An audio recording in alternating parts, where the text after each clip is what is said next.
বহুল আলোচিত এবং চাঞ্চল্যকর বরগুনার রিফাত শরীফ হত্যাকাণ্ডের হত্যা মামলার আসামি নিহতের স্ত্রী আয়েশা সিদ্দিকা মিন্নি সহ ৬ জনকে ফাঁসির আদেশ দিয়েছেন আদালত এবং রায়ের পর্যবেক্ষণে আদালত বলেছেন মিন্নি এই হত্যাকাণ্ডের মূল পরিকল্পনাকারী বা মাস্টার মাইন্ড। হত্যাকাণ্ডের পরপরই আলোচনায় আসে প্রধান আসামি নয়ন বন্ড, তার কিশোর গ্যাং এবং তাদের পেছনে থাকা রাজনৈতিক পৃষ্ঠপোষকতা। তবে হত্যাকাণ্ডের কয়েকদিনের মধ্যেই পুলিশের সাথে কথিত বন্দুক যুদ্ধে নিহত হয় নয়ন বন্ড। এই মামলার রায়ের পর্যবেক্ষণে আদালত বলছেন আসামিদের দৃষ্টান্তমূলক শাস্তি না হলে অন্য যুবকরাও তাদেরকে অনুসরণ করে ধ্বংসের পথে যাবে। রায়ে সন্তোষ প্রকাশ করেছেন নিহতের বাবা এবং সেই সাথে সন্তোষ প্রকাশ করেছেন নয়ন বন্ডের মাও। নয়ন বন্ডের মা দাবি করছেন যেভাবে করে রিফাত শরীফ হত্যাকাণ্ডের বিচার হলো, পুলিশের সাথে কথিত বন্দুক যুদ্ধে তার ছেলে হত্যাকাণ্ডের বিচারও চান তিনি। অন্যদিকে ৩ বছর বিনা দোষে জেল খাটা জাহালমকে ১৫ লাখ টাকা ক্ষতিপূরণ দেবার নির্দেশ দিয়েছেন আদালত। আর গ্রিন লাইন বাসের চাপায় পা হারানো রাসেলকে আরো ২০ লাখ টাকা ক্ষতিপূরণ দেবার নির্দেশ দিচ্ছেন হাইকোর্ট।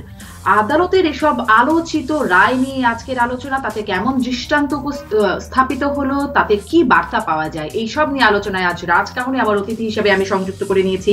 আমার সাথে আছেন আপিল বিভাগের অবসরপ্রাপ্ত বিচারপতি ও ব্লাস্টের উপদেষ্টা মোহাম্মদ নিজামুল হক।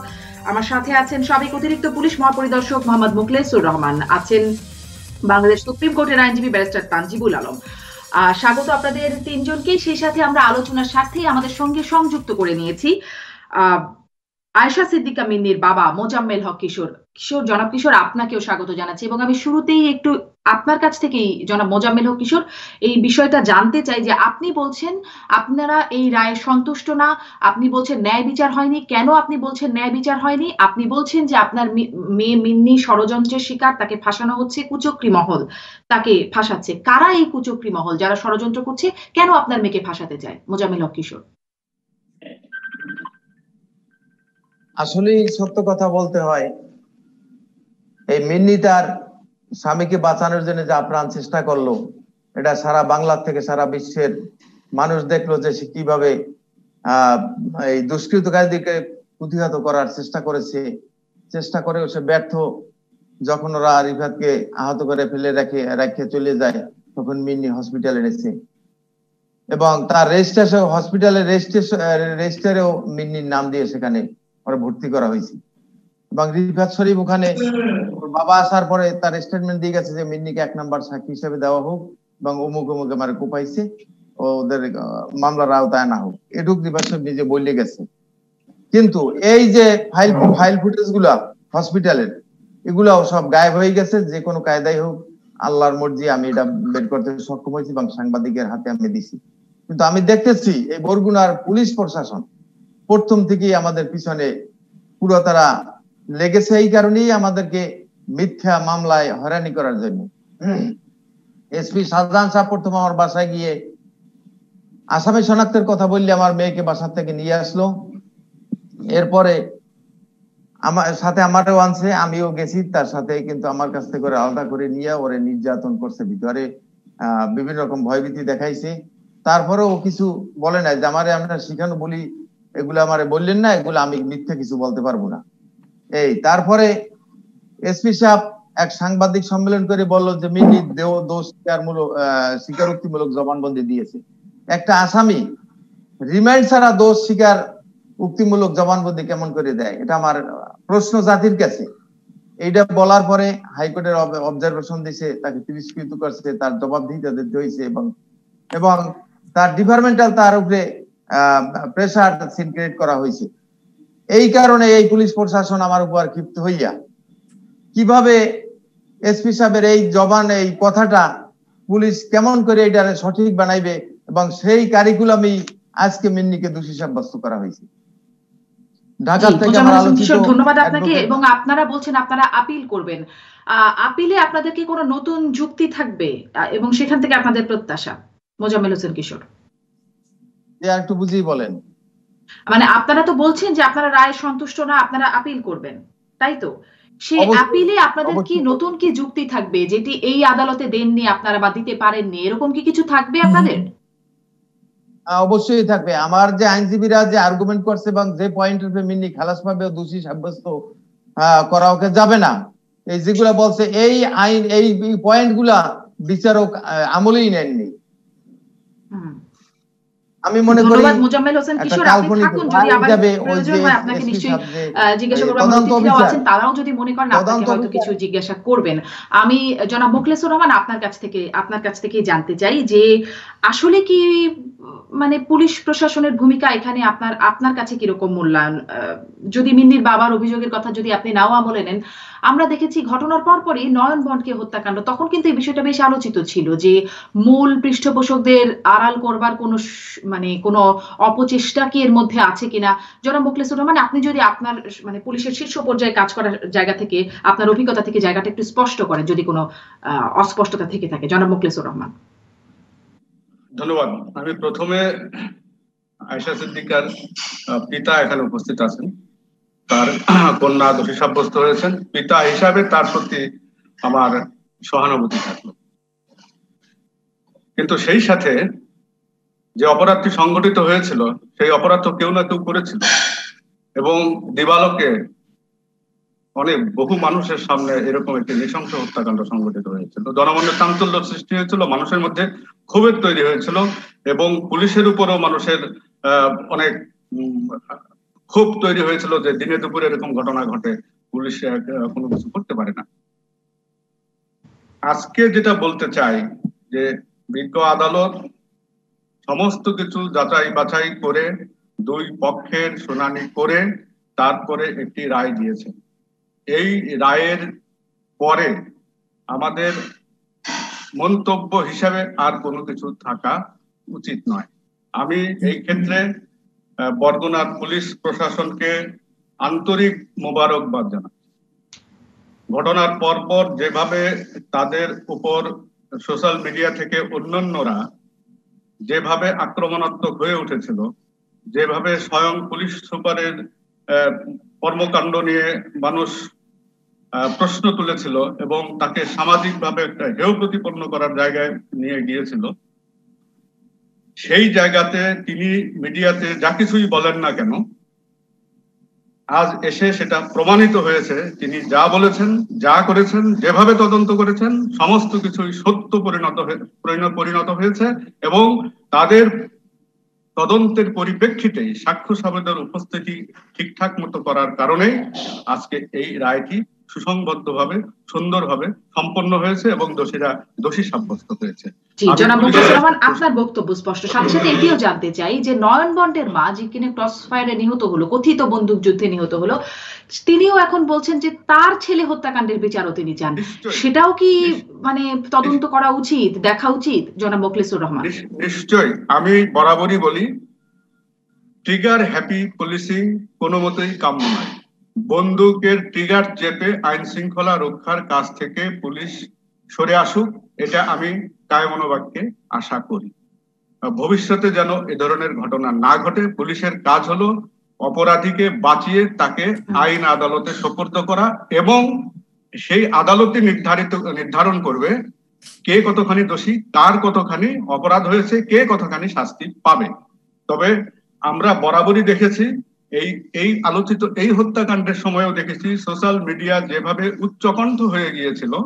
আমরা অনেক সময় দেখি যে এই ধরনের ট্রিগার হ্যাপি কাজকর্মে অনেক সোশ্যাল মিডিয়াতে একেবারে ঝড় উঠে যায়, আনন্দের বন্যা ছুটে যায়। একজন মানুষ নিহত হয়েছেন, তার জন্য মানুষের দুঃখ বেদনা তো দূরের কথা, সেখানে এক ধরনের সামাজিক বৈধতা দেয় এই ধরনের ট্রিগার হ্যাপি পুলিশিং করার ক্ষেত্রে। আমি বলবো যে সামাজিকভাবে এই ধরনের বিকৃত মানসিকতা যেন আস্তে আস্তে দূর হয়, এবং আইনের শাসন প্রতিষ্ঠার জন্য যথাযথভাবে সকলের বিচার প্রকাশ্য আদালতে। তার মানে এই ধরনের সামাজিক একটা চাপও এই ধরনের বিষয়ের উপরে কাজ করে। আপনি বলছিলেন যে দিনে দুপুরে এরকম একটি ঘটনা পুলিশ প্রশাসনের উপর ক্ষোভ তৈরি করে, এবং সেখান থেকে আসলে আরেকটা প্রশ্ন একটু আপনার কাছে করে যাই যে তার নামে, নয়ন বন্ডের নামে 7টা মামলা ছিল, সে জামিনে এরকম ঘুরে বেড়াতো, আসলেই দিনে দুপুরে ঘুরে বেড়াতো, এবং তারপরেও অস্ত্র মাদক সহ অপকর্ম করে বেড়াতো। পুলিশ তো আসলেই দেখলো না, পরে তাকে ক্রস ফায়ারে দিতে হলো। মানে সেই জায়গাটাও যদি পরবর্তীতে আপনি বলেন। ব্যারিস্টার তানজিব, আপনি আসলে এই মানে পুরো বিষয়টার পর্যালোচনা কিভাবে করছেন সেটা থেকেই যদি শুরু করি, পরের প্রশ্নটা পরেই করছি। ব্যারিস্টার তানজিব। ধন্যবাদ। এই ঘটনা নিশ্চয়ই সারা দেশে চাঞ্চল্য সৃষ্টি করেছিল এবং এই ঘটনার প্রেক্ষিতে মানুষের একটা বরগুনা কোর্ট কিংবা বরগুনা লিগ্যাল সিস্টেম কিভাবে এই ধরনের সিচুয়েশনকে মোকাবেলা করছে সেটার ব্যাপারে মানুষের আগ্রহের কোনো কমতি ছিল না। বিশেষ করে মিন্নির যে ভিডিওটা প্রথমে সবাই দেখেছিল, সবাই প্রথমে মানুষের যে ফার্স্ট ইমপ্রেশনটা ছিল সেটা হচ্ছে সে তার স্বামীকে বাঁচানোর জন্য চেষ্টা করছে। এখন আপনি যদি রায়ের মধ্যে যেসব আলোচনাগুলো হয়েছে, যে এভিডেন্সের যে আলোচনাগুলো হয়েছে, সেখানে যদি পর্যালোচনা করেন তাহলে ওইটাকে অন্যভাবে ইন্টারপ্রেট করতেছে। আপনি প্রসিকিউশনের পক্ষ থেকে ওই ভিডিওর যে ইন্টারপ্রিটেশনটা দেওয়া হয়েছে সেটা হচ্ছে যে ভিডিওতে দেখা গেছে মিন্নি মূলত নয়ন বনকে বাঁচানোর জন্য চেষ্টা করছিল, মানে নয়ন বন যাতে নিজে কোনো ধরনের আক্রমণ না করে, সেই আক্রমণ না, অন্যরা আক্রমণ করুক, রিফাতের উপরে তাতে কোনো সমস্যা নেই, নয়নবন যাতে কোনো ধরনের আক্রমণ না করে সেই জন্য নয়নবনকে ঠেকানোর চেষ্টা করছে, বাকিদেরকে ঠেকানোর চেষ্টা করেনি। এইটাকে আপনাকে, মানে এই সেম ভিডিওটাকে আপনি যদি বিভিন্ন দৃষ্টিকোণ থেকে দেখেন তাহলে এটা বিভিন্ন ইন্টারপ্রিটেশন হওয়া সম্ভব, এবং প্রসিকিউশন এই ক্ষেত্রে ওই ভিডিওটাকে অন্য পার্সপেক্টিভ থেকে ইন্টারপ্রেট করেছে এবং কোর্ট সেটা গ্রহণ করেছে। বাট আমার কাছে যে জিনিসটা মনে হয় সেটা হচ্ছে যে আমার পক্ষে এখানে বসে এই মামলার রায়গুলা সঠিক হয়েছে কি সঠিক হয়নি সেটা বলা মুশকিল, কারণ এভিডেন্স গুলা আসলে অ্যাপ্রিসিয়েশনের ব্যাপার আছে। এভিডেন্স গুলা প্রপার আইনগত দৃষ্টিকোণ থেকে যে সাক্ষ্য প্রমাণের ভিত্তিতে যার যা প্রতিটা অভিযুক্ত ব্যক্তির বিরুদ্ধে সাক্ষ্য প্রমাণে প্রমাণ করতে হয়। তো এখন আমরা যেটা দেখতে পাচ্ছি এই রায়ের মাধ্যমে প্রমাণিত হয়েছে যে অ্যাটলিস্ট ট্রায়াল জাজ মনে করেছেন যে প্রতি অভিযুক্ত ব্যক্তির বিরুদ্ধে যেসব অভিযোগগুলো করা হয়েছে সবগুলা সত্যতা পাওয়া গেছে। আমাদের যেটা দেখার বিষয় সেটা হচ্ছে যে উচ্চ আদালতে যখন এই বিষয়টা আপিল আকারে যাবে কিংবা ডেথ রেফারেন্স আকারে যাবে, তখন উচ্চ আদালত, হাইকোর্ট বিশেষ করে এটাকে কিভাবে দেখে, এবং হাইকোর্ট ট্রায়াল কোর্টের মতের সাথে একমত হয় কিনা। আমার অভিজ্ঞতায় দেখেছি অধিকাংশ ক্ষেত্রে হাইকোর্টের মত ট্রায়াল কোর্টের মতের সাথে পার্থক্য লক্ষ্য করা যায়। একটা ক্ষেত্রে বিশেষ করে যেটা আমরা লক্ষ্য করেছি, আপনি যদি বাংলাদেশের ইতিহাস পর্যালোচনা করেন, আজ পর্যন্ত কোনো মহিলার ফাঁসি আদেশ হয়নি। তো এখন এটা বিভিন্ন কারণে হতে পারে যে আপনি যদিও 302 ধারার মামলার ক্ষেত্রে আপনার ফাঁসিটাকে ট্রায়াল কোর্টে সবসময় আদেশ দেওয়া হয়, কিন্তু আপিলের ডিভিশনে গিয়ে কিংবা হাইকোর্ট ডিভিশনে গিয়ে এটা আমরা অনেক ক্ষেত্রে দেখেছি যাবজ্জীবন হয়ে গেছে, কিংবা যে এভিডেন্স গুলা করা হয়েছে আপনার একিউজের সম্পৃক্ততার সপক্ষে, সেগুলোর ক্ষেত্রে ধরেন অ্যাপ্রিসিয়েশনের অনেক ব্যাপার আছে, অ্যাডমিসিবিলিটির অনেক ব্যাপার আছে, সেগুলোকে হাইকোর্টে আলটিমেটলি দেখা যায় অনেকে বেকসুর খালাস পায়, আর অনেকে হয়তো ফার্স্ট ডিগ্রি মার্ডার থেকে সেকেন্ড ডিগ্রি ম্যানস্লটারে চলে যায়, কিংবা ইভেন আরো কম শাস্তি হতে পারে। তো আমি ওই বিবেচনায় না গিয়ে যে জিনিসটা আমরা লক্ষ্য করেছি এই একটা মামলায় দেখা গেছে সেটা হচ্ছে যে প্রথমে যার প্রতি সিম্পেথি ছিল ভিকটিমের ওয়াইফ হিসেবে, পরবর্তীতে দেখা গেল টেবিল যেরকম টার্ন করে যায় সেরকম আমরা একটা ঘটনা লক্ষ্য করেছি। এবং এই ক্ষেত্রে আরেকটা জিনিসটা আরো বেশি কনফাউন্ডেড হয়ে গেছে, জিনিসটা আরো অনেক বেশি জটিল হয়ে গেছে, কারণ যেই কিনা মূল আসামি, অভিযুক্ত আসামি নয়নবন, তার আসলে ক্রসফায়ারে তার মৃত্যুবরণ হয়েছে। তার মানে কি দাঁড়াচ্ছে যে তাকে যদি আমরা ট্রায়ালের আওতা নিয়ে আসতে পারতাম, কিংবা তার যদি কোনো ধরনের স্বীকারোক্তিমূলক জবানবন্দি পাওয়া যেত, তাহলে প্রকৃত ঘটনা কি হয়েছে না হয়েছে সেটার আরো অনেক বিচার বিশ্লেষণ সম্ভব হতো। আমরা কিন্তু অনেক ধন্যবাদ আপনাকে। আমি এই জায়গাটাই বিচারপতি নিজামুল হকের কাছে যেতে চাই, তবে আপনার কাছ থেকে একটু আপনার একটা এই পর্যালোচনা জানতে চাই ব্যারিস্টার তানজিব, যে আমরা একদম ঘটনার শুরু থেকেই এই আমরা হয়তো বাকি 6 আসামি, মানে বাকি যে 5 আসামি তাদের নামও পুরো বাংলাদেশের মানুষ জানে কিনা জানি না, তবে মিন্নির নামটা সবসময় আলোচিত হচ্ছে। কেন এটি হতে পারে, এই বিশ্লেষণটা কি আপনি যদি সামাজিক যোগাযোগ মাধ্যম, গণমাধ্যম, এমনকি আমরা যে কথাগুলো বলছি মিন্নি কেন্দ্রিক আলোচনা, বাকিরা কিন্তু আড়ালে পড়ে যাচ্ছে, এটির কারণ কি বলতে পারেন? আমার কাছে যেরকম এটার অন্য কারণ, এটা আসলে আইনগত কারণ না, আমি বলবো সেটা হচ্ছে সামাজিক কারণ, সমাজতান্ত্রিক কারণ। সেটা হচ্ছে যে একজন মহিলাকে একটা খুনের দায়ের সাথে সম্পৃক্ত করা গেছে এবং সেখানে একটা ড্রামাটিক, মানে একটা নাটকীয়তার ব্যাপার আছে। সেটা হচ্ছে প্রথমে আমরা বলেছি যে সে এখানে আসলে ভিকটিমেরই অংশ, কারণ তার হাজবেন্ড মারা গেছে। পরে দেখা যাচ্ছে যে আমরা যেরকম ফিল্মের মধ্যে দেখি একেবারে মানে টার্ন অফ দি সেঞ্চুরি, যে আপনার যাকে আমরা মনে করেছিলাম ভিকটিম আসলে সে হচ্ছে মাস্টারমাইন্ড।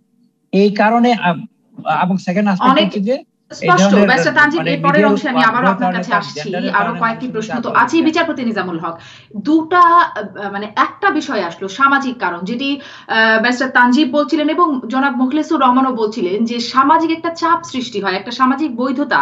এই সামাজিক জায়গাটার কোনো চাপ মানে বা প্রভাব, এটা কি বিচার বিভাগের উপরেও পড়ে? যেমন এত আলোচনা, সামাজিক মাধ্যমে, যোগাযোগ মাধ্যমের এত বক্তব্য, সেখানেই একরকম ট্রায়াল অনুষ্ঠিত হয়ে যাচ্ছে, সেগুলোর প্রভাব কি কোনোভাবে বিচার বিভাগের উপর পড়ে বা বিচারকের উপর পড়ে? বিচারপতি নিজামুল হক। ধন্যবাদ আপনাকে। আসলে এটা একটা সিরিয়াস কোশ্চেন, দীর্ঘদিন যাবৎ আলোচিত হচ্ছে এবং চিন্তা করা হচ্ছে। একটি ঘটনা ঘটলে পরে যেভাবে পত্রপত্রিকায় লেখালেখি হয়, আর এখন তো আরো বেড়ে গেছে, মানে কি বলবো, অনলাইন এগুলো রিপোর্ট গুলোতেও যেভাবে লেখা আসে, এবং এগুলো আমাদের বিচারকরা পড়বেন, কারণ দেশের মানুষ হিসেবে তারা পড়েন। পড়ার পরে যে এফেক্ট হয় না এটা আমি বলতে পারবো না, তবে আমি বলবো এফেক্ট না হওয়া ভালো, কিন্তু এফেক্ট হয়। তার প্রমাণ আপনার মনে আছে কিনা, খুকু নামে একটা মেয়েকে একবার জজ কোর্টে ফাঁসি দেওয়া হয়েছিল, ওই রিমন একটা মার্ডার কেসে আর কি, হলো ইকবাল, ডক্টর ইকবাল, জি জি ডক্টর ইকবাল কেসে মনে হয়। রিমা হত্যাকাণ্ডে খুকুকে মুনিরের সাথে, হ্যাঁ মুনিরের সঙ্গে, হ্যাঁ খুকুকে ফাঁসি দেওয়া হয়েছিল। কিন্তু তখনও কিন্তু আমরা কি দেখেছি যে পত্রপত্রিকার খুকুর বিরুদ্ধে অনেক লেখালেখি হয়েছে, এমনকি জনগণ কোর্টে যেও খুকুর বিরুদ্ধে স্লোগান দিয়েছে, এবং রায়ের পরে, ফাঁসির পরে আমাদের বিজয় হয়েছে কথা বলা হয়েছে। কিন্তু হাইকোর্টে আসার পর দেখা গেল তার বিরুদ্ধে মার্ডারের কোনো এভিডেন্সই নেই এবং তাকে সসম্মানে খালাস দেওয়া হয়েছে। তা আমি যে কথাটা বলতে চাচ্ছি যে আমরা আসলে সবসময় একটা কথা আমরা বলে আসতেছি, এবং এইটা আরো বেশি বলা দরকার, যে কোনো সাবজুডিস ম্যাটার নিয়ে এমন কিছু পত্রপত্রিকা লেখা উচিত না which effects the mind of the জাজ। এইটা আমাদের খুব সিরিয়াসলি বলে রাখা দরকার। এবং এখানে আমার কাছে মনে হয়েছে যেটা, অর্থাৎ আমি আগেই বলিনি, এই কেসের কোনো কাগজপত্র আমি এখনো দেখিনি, শুধুমাত্র পত্রপত্রিকার মাধ্যমে যেটুকু জানি তার উপরে বেসিস করে আমি কথা বলতেছি। আপনার ওখানে যে ছেলেটা মার্ডার হলো, মুন্নির হাজবেন্ড, তাকে কিছু ছেলেপান অ্যাটাক করেছে। অ্যাটাক করার পরে প্রথম দেখলাম ছবিতে বলা হলো যে মুন্নি তাদেরকে বাধা দিয়েছে এবং তার স্বামীকে বাঁচানোর জন্য চেষ্টা করেছে, পরবর্তীতে স্বামীকে নিয়ে হসপিটালেও গিয়েছে। এইটুকু আমরা পত্রপত্রিকায় পেয়েছি। আর তারপরে দেখলাম নয়নবন ক্রস ফায়ারে মারা গেছে। তারপরে দেখলাম মুন্নিকে আসামি করা হলো যে পুলিশের কাছে জিজ্ঞাসাবাদে সে নাকি যেসব কথাবার্তা বলছে তাতে তার ইনভলভমেন্টটা এসে যায়। এই হলো আমরা অরিজিনাল যে কেসের খবর আমরা যেটুকু জানি। পরবর্তীতে শুনলাম যে 164 ধারায় মুন্নি একটা জবানবন্দি দিয়েছে। এখন এই জিনিসগুলোর উপরে বেসিস করে এবং তারপরে কোর্টে 75 জন সাক্ষী দিয়েছে। বিচারক সাহেব বিচার করে এটা রায় দিয়েছেন।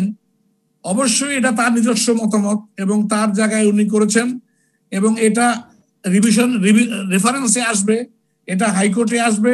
This judgement will be tested by higher judiciary, এতে কোনো সন্দেহ নাই।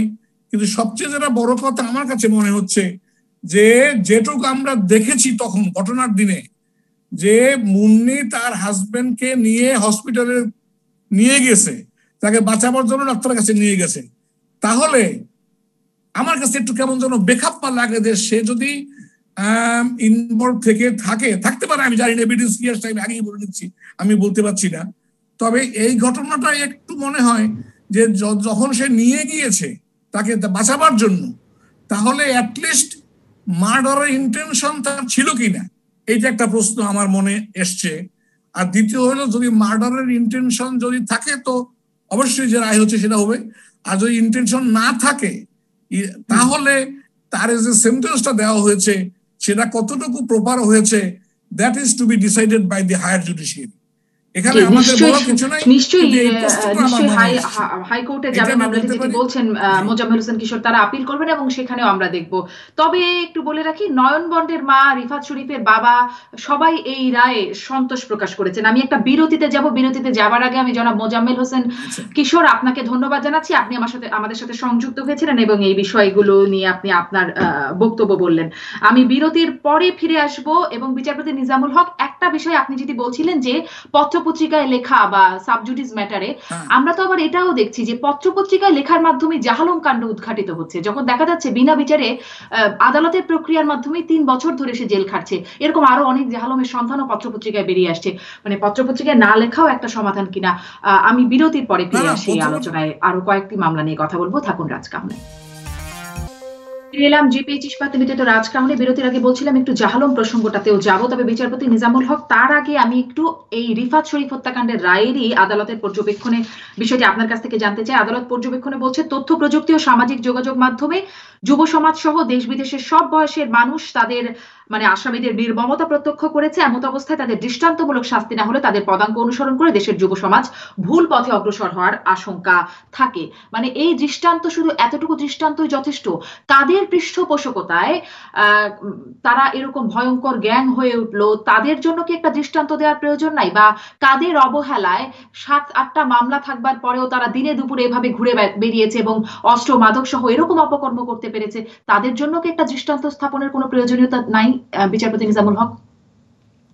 অবশ্যই আছে আমি বলবো, এবং এটা আমি আশা করব যে এরপরে অ্যাটলিস্ট আমাদের যারা শান্তিরক্ষী বাহিনী আছে তারা এ ব্যাপারে আরো কশাস হবেন, আরো সিরিয়াস এবং সিনসিয়ার হবেন, এটা আমি আশা করব।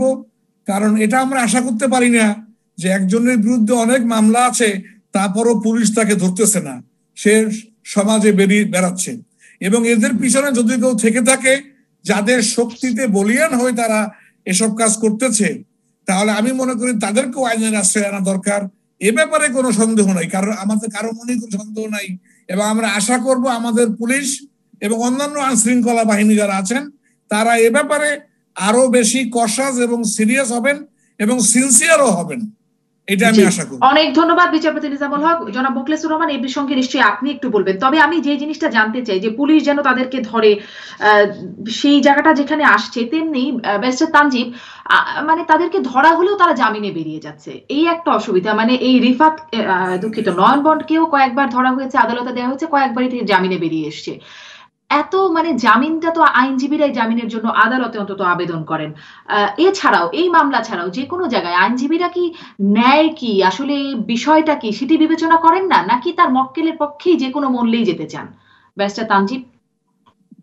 এটা খুব ইন্টারেস্টিং একটা প্রশ্ন করেছেন। আসলে আইনজীবীদের পেশাই হচ্ছে তার মক্কেলের পক্ষে কাজ করা, এবং প্রতিটা একিউজ তার বিষয়ে, তার বিরুদ্ধে যে অভিযোগটা আনা হয়েছে সেটা প্রমাণ না হওয়া পর্যন্ত তাকে আপনার ইনোসেন্ট বলে গণ্য করার অধিকার তার আছে।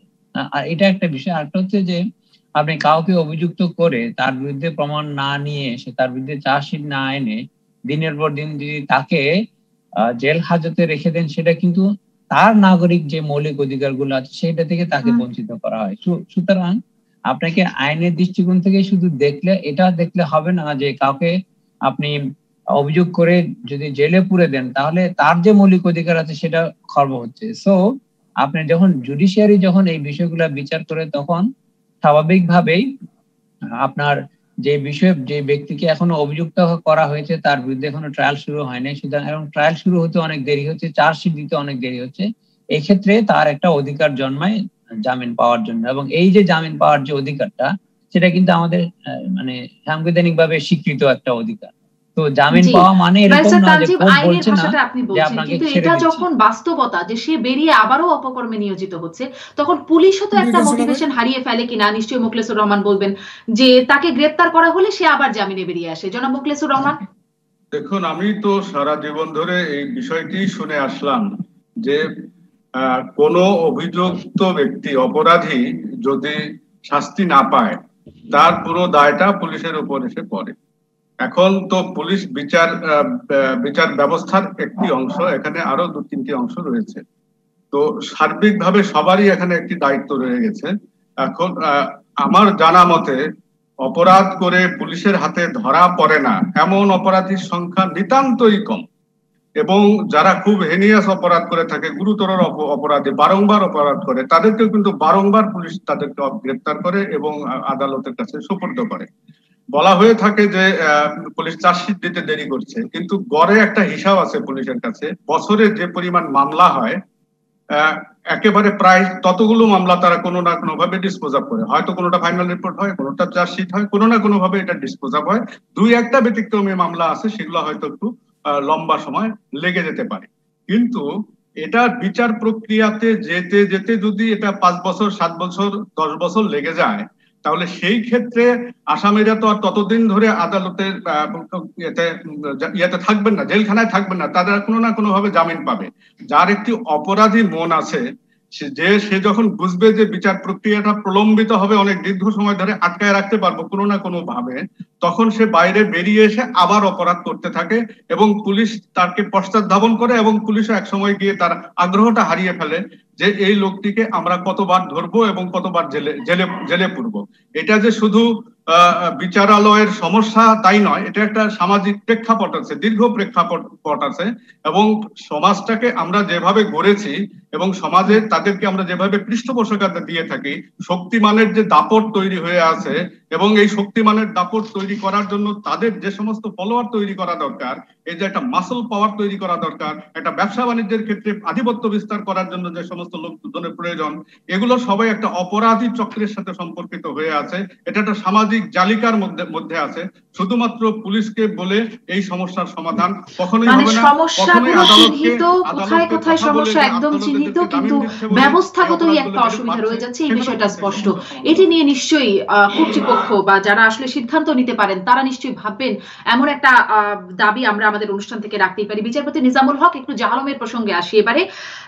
আমরা দেখছি জাহালমকে 15 লাখ টাকা ক্ষতিপূরণ দেবার জন্য বলা হচ্ছে, ব্র্যাক ব্যাংককে দিতে বলছে এই ক্ষতিপূরণ। আসলে ক্ষতিপূরণই যথেষ্ট শাস্তি বলে মনে করেন কিনা আপনি? কারণ তাকে যারা চিহ্নিত করলো, তাকে যারা গ্রেপ্তার করলো, তার বিরুদ্ধে যারা মামলা আনলো, তাদের বিরুদ্ধে মানে কোনো ব্যবস্থা, শাস্তিমূলক কোনো ব্যবস্থার জায়গা ছিল কিনা? জি, নিজামুল হক। দেওয়া হলো যে ভুলবশত অ্যারেস্ট কিন্তু আমাদের দেশে আগেও হতো, এবং অনেকগুলো কেসও আমরা করেছি, তাদেরকে হাইকোর্টে মামলা করে রিট বা 491 করে তাদেরকে বাড়ি করা হতো ভুলবশত অ্যারেস্ট করার জন্য। কিন্তু একই নামের দুই লোক, যে আসল আসামি তাকে না ধরে অন্য লোকে ধরা হলো। এখানে পুলিশেরও ভুল হতে পারে, আবার ইন্টেনশনাল অ্যারেস্ট হইতে পারে, নিরীহ লোককে ধরে নিয়ে যাওয়া আর কি। কিন্তু এই ধরনের কোনো কেসে আমরা কোনদিন কম্পেনসেশন দেওয়া হয়েছে এটা পাইনি। এই প্রথম দেখলাম যে আলমের কেসে এটা কম্পেনসেশন দেওয়া হয়েছে, এবং it is a good result, এবং it is a development in judicial, আমি বলবো সিস্টেমে, যে এই সিস্টেমটা শুরু হয়েছে যে ভুলবশত আটকা রাখলে পরে তাকে কম্পেনসেশন দিতে হবে এবং দেওয়া হবে। এই সিস্টেমটা যদি আমরা চালাতে পারি, তাহলে আমার বিশ্বাস আগামী দিনে ভুলবশত গ্রেপ্তারের নাম্বার অনেক কমে যাবে। কারো ভুলের কারণে, কারো অবৈধ কাজের কারণে একটা নিরীহ লোক জেলে বছরের পর বছর পৌঁছবে না। সেখানেও যদি গণমাধ্যমের নজরে বিষয়টি না আসতো, তাহলে হয়তো 3 থেকে এটা 30 বছরে গিয়েও পৌঁছাতে পারতো জাহালমের মতো ঘটনা। এবং আরো কত জাহালম আছে সেটিও কি একটু খুঁজে বের করা প্রয়োজন কিনা, সেই প্রশ্নটিও আমি রাখতে চাই ব্যারিস্টার তানজিব আপনার কাছে, যে এরকম জাহালমরা আরো জেলখানায় পড়ছে কিনা, সেটি কি একবার একটা দেখবার প্রয়োজনীয়তা বোধ করেন?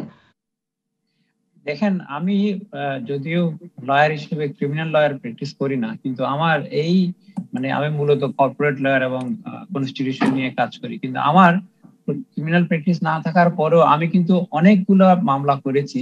এখানে নিজাম ভাই যেটা বলছিলেন যে আমরা হেভিয়াস কর্পাস করেছি, কোনো ক্ষেত্রে 491 এর মামলা করেছি, যেখানে শুধুমাত্র নামের সম্পৃক্ততার কারণে। আমি কক্সবাজারের কয়েকটা মামলা করেছি, যেখানে সে থাকে হচ্ছে দুবাইয়ে কিংবা প্রবাসী, সে বাংলাদেশে আসছে বেড়াতে, তার নামের সাথে মিল আছে, এটা দেখে 3 বছর ধরে সে জেলে আছে, এবং আমরা কোর্ট থেকে তখন আপনার জামিন করেছি। এরকম অনেকগুলো ঘটনা আমার নিজেরই অভিজ্ঞতা আছে। তখন এই যে ভুল লোককে আপনার বিনা বিচারে আটক বলেন, কিংবা ভুল লোকের শাস্তির ব্যবস্থা করে আপনার কনভিকশন হয়ে যাওয়ার পরে জেলে আটকে আছে, সেরকম অনেক ঘটনা বিভিন্ন সময় ঘটেছে। যে জিনিসটা আসলে শুধুমাত্র আপনার এই ধরনের মিসক্যারেজ অফ জাস্টিস হলে তাকে মুক্তি দিয়ে তাকে কম্পেনসেশন দিয়েছে, আমি যেটা মনে করি যে আরো বেশি জরুরি, সেটা হচ্ছে এই ধরনের ডেলিভারেড ভুলের সাথে যারা জড়িত আছে তাদেরকে শাস্তির আওতায় এনে অ্যাডমিনিস্ট্রেটিভ যে বিধিবিধানগুলো আছে সেগুলোর প্রতি যথাযথ পদক্ষেপ নিয়ে দৃষ্টান্ত স্থাপন করা। কারণ একটা সিস্টেমে এরকম কিছু ভুল হতে পারে, সে ভুলগুলা কতটুকু জেনুইন, কতটুকু নেগলিজেন্স প্রসূত মানে আপনার গাফিলতি প্রসূত, আর কতগুলো ইচ্ছাকৃতভাবে মূল অপরাধীকে বাঁচানোর জন্য একজন নিরীহ ব্যক্তিকে আপনি তার বলে চালিয়ে দেয়া। এই ক্ষেত্রে কোর্ট যে জিনিসটা করেছে, আমি মনে করি কোর্ট এখানে, নাসিম ভাই এটার প্রশংসা করছে, আমিও প্রশংসা করছি যে কম্পেনসেশন দিয়ে আপনি একটা দৃষ্টান্ত স্থাপন করেছেন। কিন্তু আমি বলবো হাইকোর্ট এখানে ওয়ান স্টেপ শর্ট গিয়েছে। সেটা হচ্ছে হাইকোর্টের অবজারভেশন এটুকু বলেছে যে দুদকের যে সব কর্মকর্তা ছিল তারা তাদের কৃতকর্ম তাদের অফিসিয়াল ডিউটি পালনের অংশ হিসেবে করেছে, সেজন্য আপনি দেখবেন দুদকের আইনে এরকম একটা ইন্ডেমনিটি দেয়া আছে যে সরল মনে কৃতকর্মের জন্য তাকে কোনোভাবে দোষী সাব্যস্ত করা যাবে না। কিন্তু হাইকোর্ট রিট পিটিশনে এসে সরল মনে কি আসলে অসরল মনে করেছে সেই ধরনের কন্ডিশন ডিটারমাইন করার স্কোপ আসলে রিট জুরিসডিকশনের নাই। তো এইটার ক্ষেত্রে সেজন্য আপনার এসএসসির যেসব কর্মকর্তারা জড়িত ছিল এই ইনভেস্টিগেশনের ক্ষেত্রে এবং যাকে গ্রেপ্তারের আলমকে গ্রেপ্তারের পিছনে যেসব কর্মকর্তারা জড়িত ছিল তাদেরকে এক ধরনের রেহাই দিয়েছে। আমি মনে করি আমি একটা বিরতিতে যেতে হবে ব্যারিস্টার তানজিব। তবে এই যে আপনি বলছেন হাইকোর্ট পর্যবেক্ষণে যেটি বলছেন যে দুদক কর্মকর্তাদের, তদন্তকারী কর্মকর্তাদের অদক্ষতা, অযোগ্যতা, অবহেলার কথা হাইকোর্ট বলছেন, তেমনি ব্র্যাক ব্যাংকের যে কর্মকর্তারা তাকে চিহ্নিত করলো তাদেরও যদি অদক্ষতা অযোগ্যতা থাকে, পুলিশ গিয়ে গ্রেপ্তার করলো তাদেরও যদি অদক্ষতা অযোগ্যতা থাকে, আমরা কি শুধু অদক্ষ অযোগ্য লোকদের দ্বারাই ঘিরে আছি কিনা? বিরতির পরে ফিরছি রাজকাহনে। ফিরে এলাম রাজকাহনে, কথা বলছিলাম জাহালমের ক্ষতিপূরণের রায়ের প্রসঙ্গে। তবে একটু আমার সংক্ষেপে, আমার দর্শকরা অনেকেই মন্তব্য করছেন এবং আমি যেটি বলছিলাম যে মিন্নিকে নিয়ে খুব আলোচনা, সেরকমটাই দেখা যাচ্ছে অন্ততপক্ষে, মানে অনেকগুলো, আমি ঠিক এখনো গুণে শেষ করতে পারিনি কতগুলো বলি, জাকির হোসেন, মোহাম্মদ সজিবুল ইসলাম, কাউসার আহমেদ, জসিম উদ্দিন, মোহাম্মদ মনোয়ার হোসেন, এরকম অনেকেই আসলে বলছেন মিন্নির ফাঁসি চাই, হাইকোর্টেও যেন এই রায়টি বহাল থাকে। অনেকে আবার বলছেন মিন্নির বাবারও ফাঁসি চান, কেউ কেউ আবার ভেতরের ঘটনাকে খতিয়ে দেখবার জন্য বলছেন। এই হচ্ছে মিন্নির বিষয় মোটা দাগে যদি আমি বলতে চাই। এরকম এতগুলো কমেন্ট পড়া আমার পক্ষে সম্ভব না অল্প সময়ের মধ্যে। তবে আলোচনায় আসছে, আমরা যেহেতু জাহালমের বিষয়টা নিয়ে কথা বলছিলাম, দুদকের যারা আছেন তাদের অবহেলা যারা করলেন বা যারা তদন্তে, তাদের বিচার কে করবে এই প্রশ্নটিও তুলছেন। এটি নিয়ে আমি যেটি জানতে চাইছিলাম সেই প্রশ্নটিতে ফিরেই বলছি যে সবাই কি আসলে অদক্ষ অযোগ্য? এতগুলো লেয়ার পার হয়ে জাহালমকে আদালতে আনা হলো বা তার বিচার হলো, 3 বছরের ধরে জেলে আছে সে, সবাই কি অদক্ষতার মধ্যে পড়লো? জনাব মোখলেসুর রহমান, বোঝা কি গেল না পুলিশও যখন, আপনি যেহেতু পুলিশের শীর্ষ পর্যায়ে ছিলেন, আপনি যদি সেই জায়গা থেকে বলেন 18 কোটি টাকা ঋণ জালিয়াতি করলো অশিক্ষিত পাটকল শ্রমিক জাহালম, সেখানে তার বাড়িতে গিয়ে জীর্ণশীর্ণ বাড়ি, মানে পুলিশের মাথায়ও কি বিষয়টা একবার আসে না? বিষয়টা তো পুলিশের সাথে সম্পর্কিত নয়, পার্টিকুলারলি এই মামলা, এটা তো অন্য আরেকটি সংস্থা করেছে, তদন্ত তারাও করেছে, এটা বিচার বিশ্লেষণ পুরোটাই করেছে। এই যে সেটাই আমি বলছি যে বিচারের ক্ষেত্রে অথবা তদন্তের ক্ষেত্রে যে যাই করুক না কেন, পুরো দায়টা আলটিমেটলি পুলিশের কাঁধে এসে পড়ে, পুলিশের সাথে যদি থাকুক আর না থাকুক। আমি বলবো যে সরল বিশ্বাসের একটি বিষয় অবশ্যই আছে, এটা বাংলাদেশ পেনাল কোডও রয়েছে, যে সরল বিশ্বাসে অনেক সময় ধরে নিয়ে আসা হয় এবং সে সঠিক মানুষটি হয়তো অনেক সময় ধরা পড়ে না। একটি মানুষ এসে অভিযোগ করে বললো যে আমাকে এই মেরেছে, এই লোকটি সেই লোক, আসলে দেখা গেল সে একটা মিথ্যা মামলা করেছে এবং মিথ্যাভাবে অন্য একজনকে ফাঁসিয়ে নিয়ে এসেছে। পুলিশ তো অভিযুক্ত পেয়ে তাকে ধরে নিয়ে আসবে, কারণ পুলিশের উচিত হলো এই ধরে নিয়ে আসা ব্যক্তি থেকে ঠিকুতিটা নির্ণয় করা, আসলে সে ঠিকঠাক কিনা। তখন দেখা যাবে যে সাক্ষ্যরা সবাই বলছে যে এই লোকটি ঠিক, কিন্তু এটাই তো শেষ নয়, এটি একটা বিচার পর্যন্ত যাবে। যে ব্যক্তি নির্দোষ, যিনি ভুল ভাবে গ্রেপ্তার হয়েছেন, তিনি কি আদালতে গিয়ে বলবেন না?